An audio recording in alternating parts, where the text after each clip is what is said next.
पाकिस्तान ने अतीत में जितने भी दुष्प्रयास किए उसे मुंह की खानी पड़ी।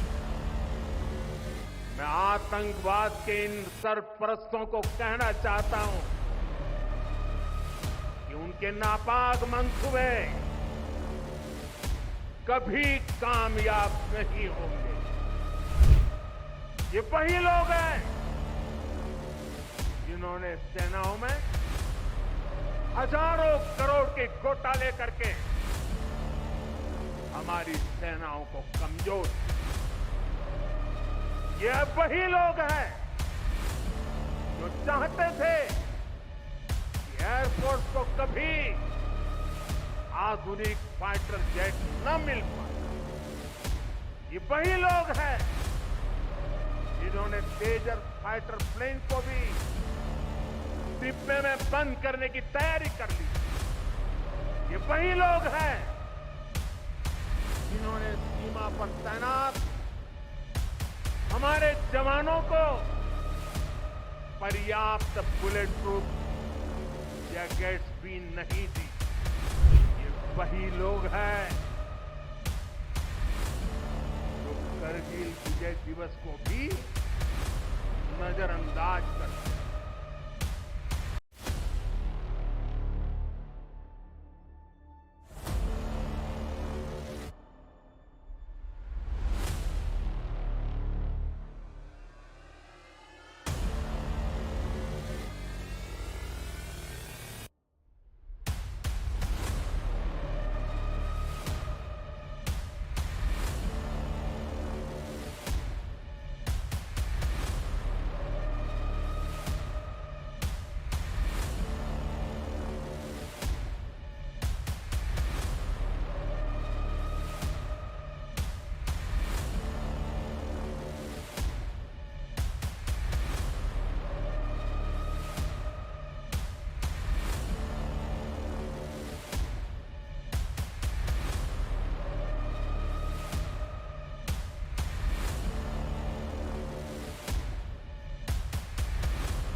आज लद्दाख की ये महान धरती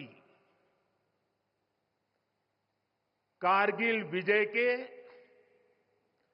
25 वर्ष पूरे होने की साक्षी बन रही है।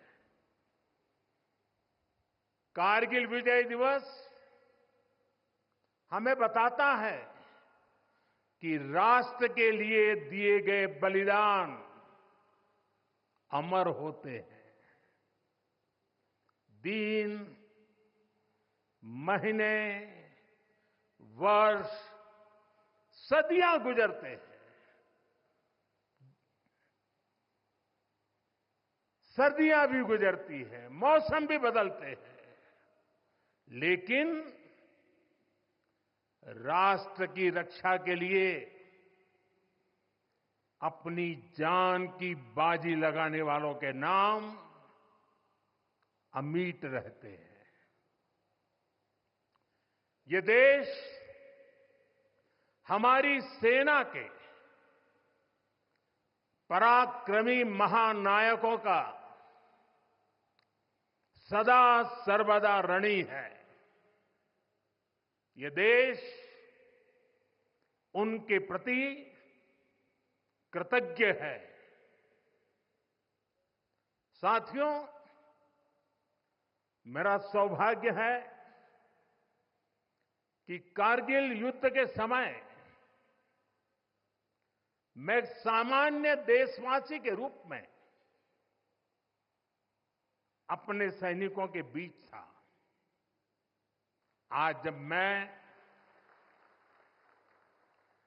फिर करगिल की धरती पर हूं तो स्वाभाविक है वो स्मृतियां मेरे मन में ताजा हो गई है।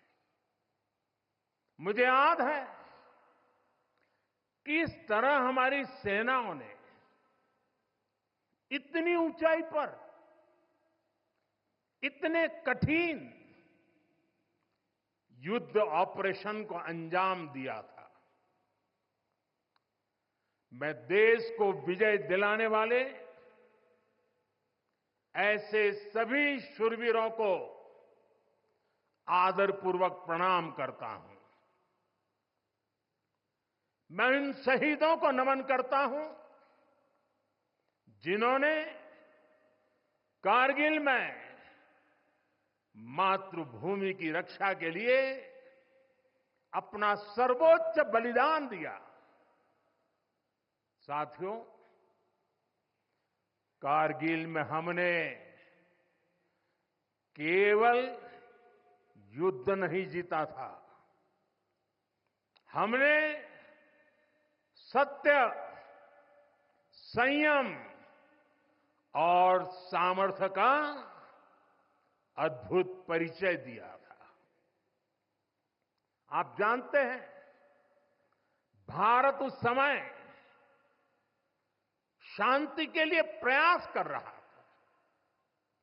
बदले में पाकिस्तान ने फिर एक बार अपना अविश्वासी चेहरा दिखाया। लेकिन सत्य के सामने असत्य और आतंक की हार हुई। साथियों,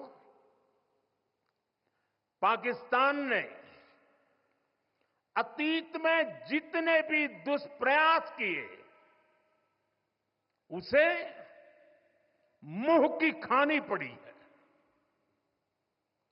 लेकिन पाकिस्तान ने अपने इतिहास से कुछ नहीं सीखा है। वो आतंकवाद के सहारे, प्रॉक्सी वॉर के सहारे अपने आप को प्रासंगिक बनाए रखने का प्रयास कर रहा है। लेकिन आज जब मैं उस जगह से बोल रहा हूं जहां आतंक के आकाओं को मेरी आवाज सीधे सुनाई पड़ रही है, मैं आतंकवाद के इन सरपरस्तों को कहना चाहता हूं कि उनके नापाक मंसूबे कभी कामयाब नहीं होंगे।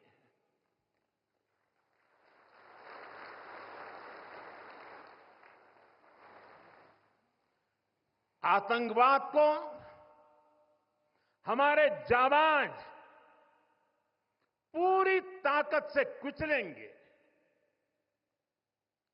दुश्मन को मुंह तोड़ जवाब दिया जाएगा। साथियों, लद्दाख हो या फिर जम्मू कश्मीर, विकास के सामने आ रही हर चुनौती को भारत परास्त करके ही रहेगा। हमारे लिए सेना मतलब 140 करोड़ देशवासियों की शांति की गारंटी। हमारे लिए सेना मतलब देश की सीमाओं को सुरक्षा की गारंटी। अग्निपथ योजना के जरिए देश ने इस महत्वपूर्ण सपने को एड्रेस किया है। अग्निपथ का लक्ष्य सेनाओं को युवा बनाना है। अग्निपथ का लक्ष्य सेनाओं को युद्ध के लिए निरंतर योग्य बनाए रखना है। दुर्भाग्य से राष्ट्रीय सुरक्षा से जुड़े इतने संवेदनशील विषय को कुछ लोगों ने राजनीति का विषय बना दिया है। कुछ लोग सेना के इस रिफॉर्म पर भी अपने व्यक्तिगत स्वार्थ में झूठ की राजनीति कर रहे हैं। ये वही लोग हैं जिन्होंने सेनाओं में हजारों करोड़ के घोटाले करके हमारी सेनाओं को कमजोर किया। ये वही लोग हैं जो चाहते थे कि एयरफोर्स को कभी आधुनिक फाइटर जेट न मिल पाए। ये वही लोग हैं जिन्होंने तेजस फाइटर प्लेन को भी डिब्बे में बंद करने की तैयारी कर ली थी। साथियों, सच्चाई ये है कि अग्निपथ योजना से देश की ताकत बढ़ेगी और देश का सामर्थ्यवान युवा भी मातृभूमि की सेवा के लिए आगे आएगा। प्राइवेट सेक्टर और पैरामिलिट्री फोर्सेस में भी अग्निवीरों को प्राथमिकता देने की घोषणाएं की है। मैं तो हैरान हूं, कुछ लोगों की समझ को क्या हुआ है, उनकी सोच को क्या हो चुका है। ऐसा भ्रम फैला रहे हैं कि सरकार पेंशन के पैसे बचाने के लिए ये योजना लेकर आई है। मैं जरा ऐसे लोगों की सोच से शर्म आती है, लेकिन मैं ऐसे लोगों से पूछना चाहता हूं, जरा कोई मुझे बताए, आज मोदी के शासनकाल में जो भर्ती होगा, क्या आज ही उसको पेंशन देना है क्या? उसको पेंशन देने की नौबत 30 साल के बाद आएगी और तब तो मोदी 105 साल का हुआ होगा और तब न भी मोदी की सरकार होगी। क्या मोदी जब 105 साल का होगा, 30 साल के बाद जो पेंशन बचेगा उसके लिए मोदी ऐसा राजनीतिक है जो आज गाली खाएगा? क्या तर्क दे रहे हैं? लेकिन साथियों, मेरे लिए दल नहीं, देश सर्वोपरि है।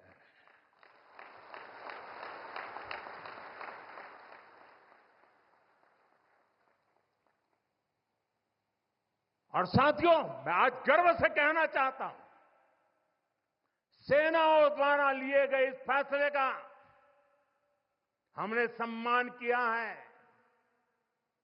और जैसा मैंने पहले कहा, हम राजनीति के लिए नहीं, राष्ट्र नीति के लिए काम करते हैं।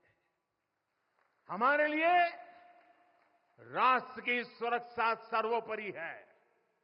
हमारे लिए 140 करोड़ की शांति ये सबसे पहले है। साथियों, जो लोग देश के युवाओं को गुमराह कर रहे हैं,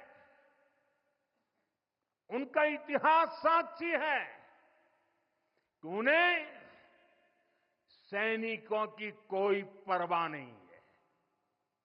ये वही लोग हैं जिन्होंने एक मामूली रकम 500 करोड़ रुपए दिखाकर वन रैंक वन पेंशन पर झूठ बोला था। 500 करोड़। ये हमारी सरकार है जिसने वन रैंक वन पेंशन लागू किया। पूर्व सैनिकों को 1.25 लाख करोड़ रुपए से ज्यादा दिए गए। अब कहां 500 करोड़, कहां 1.25 लाख करोड़। इतना झूठ और देश के जवानों की आंख में धूल झोंकने का पाप। ये वही लोग हैं जिन्होंने आजादी के 7 दशक बाद भी सेना की मांग होने के बावजूद भी, देश के वीर सैनिकों के परिवारों की मांग होने के बाद भी हमारे शहीदों के लिए वॉर मेमोरियल नहीं बनाया। टालते गए, कमिटियां बनाते गए, नक्शे दिखाते गए। ये वही लोग हैं जिन्होंने सीमा पर तैनात हमारे जवानों को पर्याप्त बुलेट प्रूफ जैकेट्स भी नहीं दी थी। और साथियों, ये वही लोग हैं जो करगिल विजय दिवस को भी नजरअंदाज करते रहे।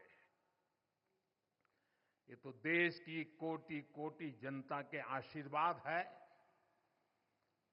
कि मुझे तीसरी बार सरकार बनाने का मौका मिला और इसलिए आज ये महत्वपूर्ण ऐतिहासिक घटना का हम पुण्य स्मरण कर पा रहे हैं। वरना अगर वही आ जाते तो इस युद्ध विजय की इस तारीख को याद नहीं करते। साथियों, कारगिल की विजय